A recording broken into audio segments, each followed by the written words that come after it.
Bonjour à tous les passionnés de cinéma. Je suis enchanté de vous retrouver sur ma chaîne Cinémadicte, où je vous propose les meilleures infos sur les nouveautés cinématographiques et les films déjà sortis. N'hésitez pas à vous abonner pour ne rien manquer des contenus captivants à venir. Bonjour à Allons-y. tous, et bienvenue sur ma chaîne. Aujourd'hui, je vais vous parler de Le Hobbit, la désolation de Smaug, le deuxième volet de la trilogie adaptée de l'œuvre de J.R.R. Tolkien. Dans cette vidéo, je vais partager ma critique de ce film, en abordant ses points forts et ses faiblesses, ainsi que l'interprétation des personnages et l'impact visuel de l'œuvre. Je vous invite à me rejoindre pour explorer ensemble cet univers fascinant et découvrir si ce film réussit à capturer l'essence du livre. C'est parti. Je continue donc sur ma lancée avec le second opus, tout aussi réussi, dans un style et un rythme très différent du précédent film de la saga. Place à La désolation de Smaug. Ce qui interpelle le plus avec ce second épisode, c'est son ambiance. Alors que l'on se trouvait face à un film à la limite du comique et du féerique avec Un voyage inattendu, c'est à une œuvre assez sombre au ton bien plus grave et au discours très lourd de sens à laquelle nous avons ici affaire, rejoignant assez bien l'ambiance des deux derniers volets du Seigneur des Anneaux, Les Deux Tours, et Le Retour du Roi. Vous l'aurez donc compris, l'heure n'est plus à la rigolade dans cet opus, et il s'en ressent même dans l'attitude des personnages. Principalement Thorin, toujours incarné par l'impeccable Richard Armitage, dont l'évolution est l'une des plus réussies de la saga de la Terre du Milieu. Parsemé de scènes fortes, le film va à 100 à l'heure durant ses 2h40, et on en prend à nouveau plein les yeux, la scène des tonneaux relève de l'exploit artistique tant elle est maîtrisée, ahurissante de technique et amusante. La scène se déroulant dans la forêt de Mirkwood, si elle ne manquera pas d'effrayer plus d'un arachnophobe, est également très réussie. Et le clou du spectacle reste bien entendu le face-à-face Smaug-Bilbo, fonctionnant à merveille et tout en intensité.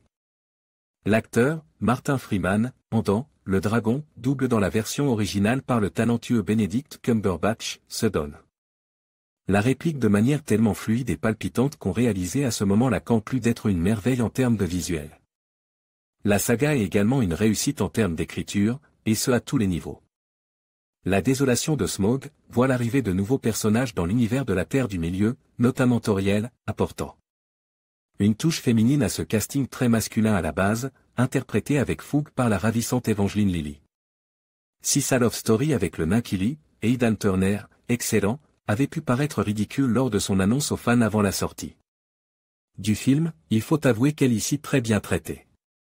Alors d'accord, les amours impossibles à Hollywood on a assez donne, mais lorsque les interprètes de cette romance sont si beaux et que la thématique cachée de ce fil narratif est aussi bonne, on ne peut que l'aimer.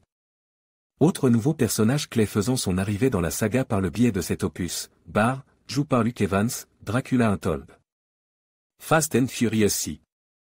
Personnage torture et loyal, l'attachement se fait très rapidement tant les valeurs de Barr sont susceptibles de parler à beaucoup.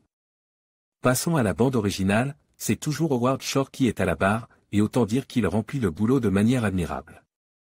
Les scores sont de toute beauté, je pense à ceux retentissant lors du dernier acte, lors des combats à Lackville, mais également celui de la toute fin, lorsque Smaug fait part de son envie de vengeance avant de se lancer dans son vol d'or, ceux qui ont vu le film comprendront.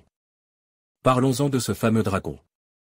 Comme précise plus haut, Smaug est double, et interprète grâce à la motion capture, à la perfection par Benedict Cumberbatch, l'animation de la bête est splendide. Beau et inquiétant, Smaug, par la qualité du travail du studio Weta Workshop, s'inscrit d'ores et déjà parmi les plus grands monstres du 7e art. Parlons maintenant du personnage de Thranduil, Lee Pace, peu connu du grand public jusqu'à présent si ce n'est pour son interprétation de Ronan l'Accusateur dans Les Gardiens de la Galaxie, sorti en août 2014, s'avère être la définition même du charisme. Très stylisé et mystérieux, il crève l'écran à chacune de ses apparitions.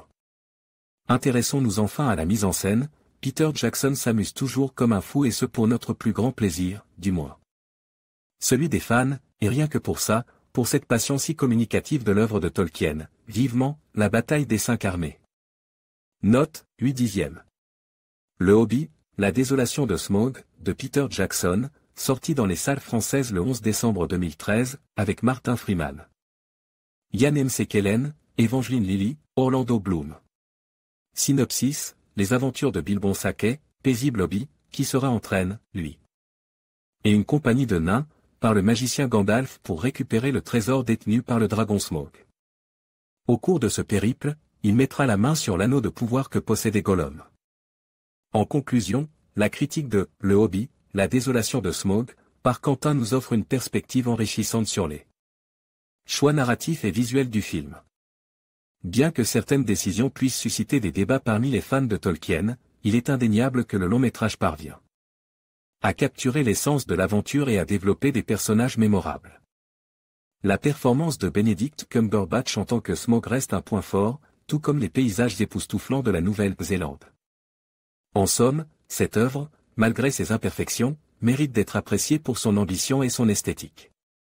Merci de nous avoir suivis dans cette analyse, et n'hésitez pas à partager vos propres réflexions sur le film.